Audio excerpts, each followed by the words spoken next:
Mboka ya elaka Yelusele mikiti ya bokonzi. Mboka ya elaka Yelusele mikiti ya bokonzi. Mbote balaki banso ya Menga Makimbangu Television. Toye ko talisana bino toko ko lakisana bino na mokolo malelo. Toye liboso na bino pona ko talisa bino émission moko katina Menga Makimbangu Kwikila Munkunga. Kwikila Munkunga ezali nini?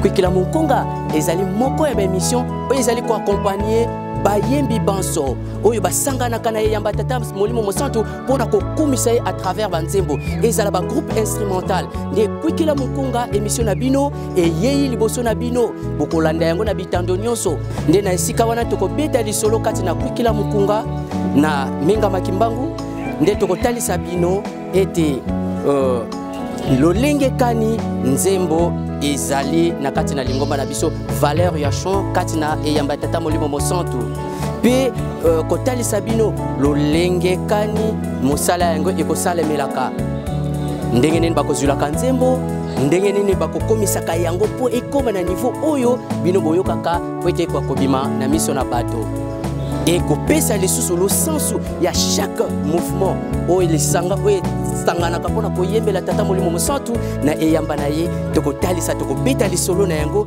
kotalisa ndenge nini bandaki 100 ans après. Il faut toyeba chaque mouvement, chaque chorale ndenge balobaka na lopoto toyeba le sens ya chorale pe toyeba nini osali te. Donc émission na bino ya Kwikila Munkunga bokobanda kolanda yango chaque heure, chaque temps, chaque seconde.